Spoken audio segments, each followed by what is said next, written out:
하나님의 말씀은 히브리서 13장 8절에서 14절까지 함께 읽겠습니다. 예수 그리스도는 어제나 오늘이나 영원토록 동일하시니라. 여러 가지 다른 교훈에 끌리지 말라. 마음은 은혜로서 굳게함이 아름답고 음식으로서 할 것이 아니니 음식으로 말미암아 행한 자는 유익을 얻지 못하였느니라. 우리에게 제단이 있는데 장막에 섬기는 자들은 그 제단에서 먹을 고난이 없나니 이는 죄를 위한 짐승의 피는 대제사장이 가지고 성소에 들어가고 그 육체는 영문 밖에서 불사름이라. 그러므로 예수도 자기 피로써 백성을 거룩하게 하려고 성문 밖에서 고난을 받으셨느니라. 그런즉 우리도 그의 치욕을 짊어지고 영문 밖으로 그에게 나아가자. 우리가 여기에는 영구한 도성이 없으므로 장차 올 것을 찾나니. 아멘. 오늘 본문의 말씀은 히브리서를 기록한 기록자가 당시 유대인 출신 기독교인들에게 쓴 편지의 일부인데, 예수 그리스도께서 대속죄일의 희생제물로 이렇게 표현을 하는 그런 대목입니다. 당시 이제 유대인 기독교인들 가운데에는 동족 유대인들의 이제 박해가 컸어요. 그래서 기독교 신앙을 포기하고 다시 유대교로 돌아갈까 하는 유혹을 받고 있었습니다. 유대인들은 오랫동안 그들의 조상들이 이제 예루살렘 성전을 중심으로 해서 드리는 제사 의식에 익숙해 있어요. 그래서 제사장들이 자기들이 드리는 음식도 이제 먹거든요. 흔드 낙가슴하고 이제 오른쪽 뒷다리가 제사장들 몫이기도 하고, 하나님 앞에 드리는 여러 제물들 가운데 이제 그 제사장들이 먹는 게 있습니다. 그런데 이제 그와 또 화목제 같은 경우는 자기들도 먹어요. 제사장도 먹고 또 자기들도 먹어요. 이것은 이제 하나님과 하나님의 백성이 이렇게 함께 음식을 나누는 것을 상징합니다. 그러니까 음식을 함께 나눈다는 것은 화목되었다는 뜻이죠. 우리가 원수하고 같이 밥 먹는 일은 없겠지요. 그러니까 한 식구 형제라는 의미입니다.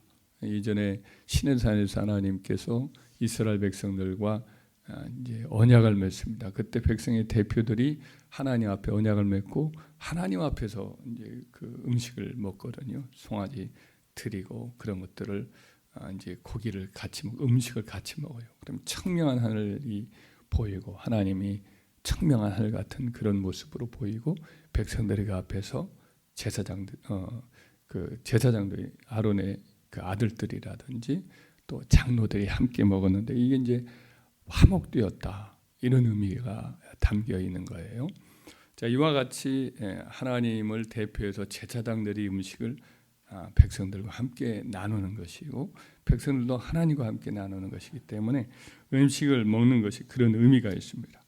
그런데 이제 백성들도 이것을 하도 익숙하게, 유대인 사람들은 익숙해졌기 때문에 제물을 이제 예수 믿고 나서는 예루살렘 성전에서 그런 예물을 드리지 않고 먹지 않습니다. 그러니까 옛날에 그것들이 또 그리웠던 모양입니다. 그래서 음식을 먹는, 성전에 가서 드리고 함께 음식을 먹는 그런 것들이 우리에게 유익했는데 이제 그런 것이 없다, 이런 생각을 했던 것 같아요. 그래서 이 히브리 기록자, 제가 믿기로는 사도 바울인데, 사도 바울은 여기서 음식으로 말미암아 이렇게 행하는 자는 유익이 없다, 여기서 있는 말씀을 하면서 그리스도인들은 사실은 더 좋은 음식이 있다, 훨씬 더 탁월한 음식이 우리에게는 주어져 있다, 이런 말씀을 알리고 있어요. 이것이 10절과 11절인데 한번 읽어볼까요? 우리에게 제단이 있는데 장막에서 섬기는 자들은 그 제단에서 먹을 고난이 없나니 이는 죄를 위한 짐승의 피는 대제사장이 가지고 성소에 들어가고 그 육체는 영문 밖에서 불사름이라. 여기서 이제 우리 구주 예수님께서 이제 십자가에서 이렇게 돌아가셨는데, 그것은 이제 구약의 제사장들이 먹지 못하는 음식이다라는 그런 말씀을 하고 있습니다. 구약의 제사장들도 먹지 못하는 그런 음식이라는 것은 이제 구약의 제도에 의하면 하나님의 지성소에 피를 뿌린 것은 제사장도 먹지 못합니다. 일반 백성은 말할 나위도 없고요. 바로 예수님이 십자가에서 돌아가신 것은 바로 그런 종류의 죽음이라는 거예요. 구약의 제사장들이 먹지 못하는 그런 음식은 세 종류가 있습니다. 하나는 이제 기름 부음 받은 제사장, 대제사장이 자기의 죄를 깨달을 때 하나님 앞에 제물을 드리는 거예요. 수수장아지 머리에다가 안수하면서 자기 죄를 고백을 하고 여호와 앞에서 그 송아지를 잡아가지고 피를 가지고 성소 안으로 들어갑니다. 그래서 지성소 안에 들어가서 7번 뿌리고 향단불에 그 피를 바르고 송아지 피 전체는 번제단 밑에 다 쏟고 그 번제단 위에다는 이제 기름 같은 것을 거기다 올려놓고 태워요. 그리고 나머지 것들 송아지의 뭐 가죽이라든지 고기라든지 머리라든지 정강이라든지 내장이라든지 똥 이런 것들을 전체를 밖으로 나갑니다. 밖으로 나가서 정결한 곳에서 다 태워요.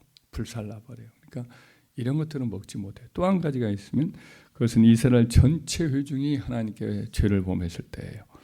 그때 백성의 대표인 장로들이 수송아지의 머리에 또 안수하면서 그 죄를 다 그 송아지한테 전가를 하는 거죠. 또 그거를 잡아요.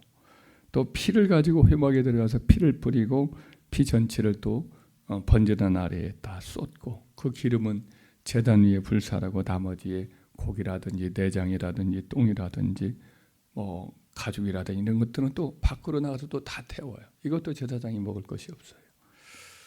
또 한 가지가 있습니다. 그것은 매년 대속죄일마다 7월 이제 이스라엘의 달력으로 7월 10일 날 하는 건데 그것은 대속죄일로서 백성들 전체가 다 하루 금식을 합니다. 그러면서 이제 자기들의 지었던 죄를 하나님 앞에 회개하는 그런 이제 날짜이지요. 그때 대제사장이 그때에 자기를 위해서 먼저 수송아지를 가지고 이제 잡아서 피를 흘려서 피를 가지고 지성소에 들어가요. 먼저 제사장들은 인간이기 때문에 죄가 있으니까 자기 죄를 먼저 씻어야 돼요.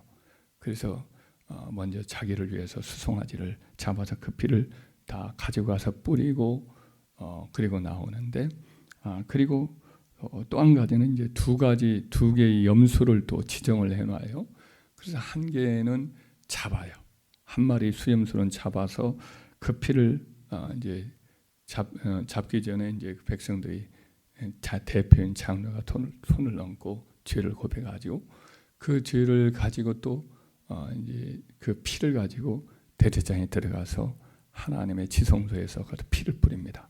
그리고 성소의 분향단에 뿔도 바르고 그리고 나와서 또 제단의 뿔에다가도 그 피를 바르고 그리고 그 피를 다 제단 밑에다가 쏟고 그리고 나서 그 고기들은 다 밖으로 나가서 한 사람이 지정을 해서 가지고 와요. 진영 밖에서 거룩한 정결한 곳을 다 태웁니다. 또 한 마리의 수염소가 있는데 이것은 산채로 이것을 멀리 광야로 내보내는 그런 이제 아사셀 염소라고 해요. 그 살아있는 염소에다가 백성의 대표인 장로들의 죄를 다 고백하면서 전가를 시키고 한 사람이 그걸 가지고 멀리 광야로 아무도 사람이 살지 않는 멀리 광야로 그 염소를 산채로 내보내요. 그러면 그 산채로 내보낸 그 염소는 결국은 이제 들짐승에게 잡아먹히는 거죠. 죄를 그 염소가 가져가서 대신 가져가서 죽음을 맞이하도록 하는 거죠. 그래 이 대속죄에 드려지는 모든 것들은 제사장이나 백성들이 아무도 먹지를 못해요. 그러나 우리 그리스도인들에게도 제단이 있는데 이것이 바로 예루살렘 골고다의 십자가의 제단인 건데 이 제단에는 바로 우리 주 예수님이 자기의 살과 피를 들여서 백성의 죄를 씻은 그와 같은 십자가 제단이지요. 구주 예수님의 죄를 위한 희생제사 역시 온 백성의 죄를 씻기 위한 것이기 때문에 이렇게 지성소에 피가 뿌려진 제물로는 결코 제사장들이 먹는 일에 참여할 수 없게 됩니다. 백성들도 참여할 수가 없는 거지요. 구약의 제사장, 구약의 백성들은 그 짐승들의 육체들이 진영 밖으로 나가서 거기서 다 태워졌잖아요. 우리 구주 예수님도 예루살렘 성 안에서 이렇게 죽지 아니하고 그 불사람의 고통을 겪는 십자가 제단 위에 고통을 겪지 않고 밖에 있는 예루살렘 서문 밖에 있는 골고다 언덕에서 예수님의 몸이 그 십자가 나무에 매달려서 고통으로 불살라지고 또 무덤에 묻힌 것이지요. 그래서 사도 바울은 12절에서 이르기를 그러므로 예수도 자기 피로서 백성을 거룩하게 하려고 성문 밖에서 고난을 받으셨다라는 말씀을 하는 이유가 거기에 있는 것이죠. 그렇습니다. 이스라엘 백성이 해마다 대속죄일 때에 그때 잡아들였던 수송아지 그리고 수염소 멀리 내보낸 또 살아있는 아사셀 염소 이 모든 것이 누구를 예표했느냐? 우리 구주 예수 그리스도를 예표한 겁니다. 진영 밖에 나가서 거기서 다 불살라졌었는데 이제 우리 예수님이 바로 그렇게 이제 자기 몸을 속죄제물로 드려서 예루살렘 서문 밖에서 거기서 불살라 고통을 당하는 십자가에 못 박혀 죽으신 거지요. 그래서 이것이 하나의 예표예요. 때가 차니까 온 인류의 속죄제물인 예수님이 이 땅에 오셔서 인간의 모든 죄를 짊어지고 예루살렘 대제사장 가야바의 선고를 받아서 이제 사형당할 죄인이 낙인 찍혀서 예루살렘 서문 밖으로 나가서 거기서 영문 밖에서 고통을 겪고 불사름을 당하고 또 이와 같이 무덤에 묻히는 일을 당하심으로 우리의 죄가 다 속량된 줄 믿습니다. 이제 그를 믿는 모든 백성들에게 우리 예수님이 십자가 지시기 전에 이 성찬식을 예표적으로 말을 했잖아요. 이것은 너희를 위하여 흘리는 바 내 피다. 이것은 너희를 위하여 내가 내어주는 바 내 살이다 하면서 먹고 마시라고 말씀을 합니다. 성찬식에 먹고 마시는 행위는 예수님을 믿는다는 것을 표현을 하는 거예요. 구약의 제물들을 먹는 것도 믿는 거예요. 믿음으로 이와 같이 먹는 거거든요. 그 짐승이 나를 대신해서 죽었다. 하나님 이걸 용납하셨다. 제사장이 이것을 받아 먹은 것은 그 죄를 내가 용납했다라는 의미입니다. 그리고 한 상에서 먹고 마심으로 이제 화목되었다 이런 의미를 의미하고 있어요. 그래서 우리가 성찬을 다다음 주 이제 고난 주간 그때 또 이렇게 함께 나누게 되는데 이 먹고 마시는 것은 그리스도 예수의 십자가 제단에 내가 참여했다라는 그런 의미가 있는 줄 믿습니다. 그리고 대제사장과 일반 백성들은 이와 같은 거룩한 제물은 입에 대지도 못하는데 사실은 우리는 그들보다 더 고귀하게 우리 구주 예수 그리스도의 진짜 본체잖아요. 이것이 구약의 속죄의 제물의 일보다 완전한 그 본체인데 우리 구주 예수 그리스도의 완전한 제물을 먹고 마시는 특권을 우리는 누리고 있다. 이것을 우리는 기억하시길 주의 이름으로 축원합니다. 그리하여 이것을 먹고 마심으로 이제 하나님과 깊은 교제와 사랑을 누리는 특권을 누리게 되고 죄사함과 구약의 백성들도 다 죄사함 때문에 먹고 마시고 이렇게 속죄 제물이 죽었는데 우리는 하나님의 아들이 우리를 위해서 대신 죽으심으로 그걸 먹고 마심으로 죄사함을 받고 하나님과 화목됨을 누리고 하나님과의 영적인 교제가 더 깊어지고 그 사랑을 받는 그런 은혜를 우리가 누린 복된 사람이 되었다는 것을 기억하시길 바랍니다. 그래서 이 사도는 이렇게 13절의 말씀을 합니다. 우리 같이 읽어볼까요?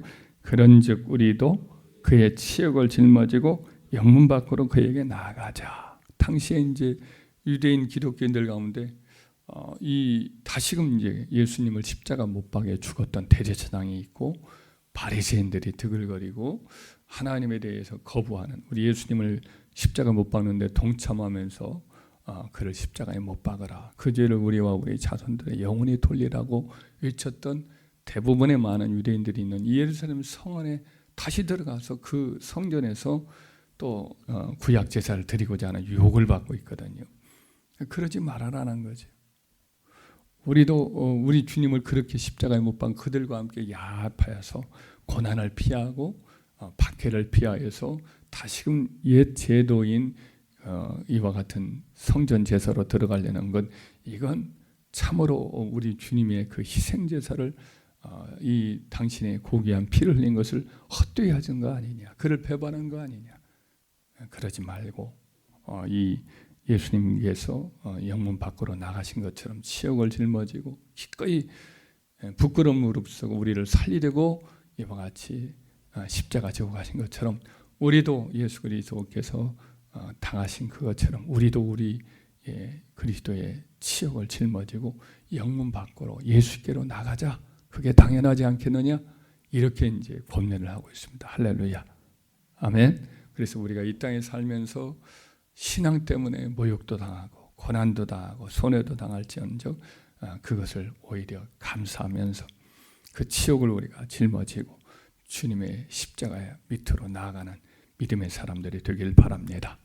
이 땅은 예루살렘 성벽이 영원할 것 같이 그들은 생각하고 다시 돌아가려고 했지만은 사실은 그 성이 얼마 안에 있어서 다 무너지거든요.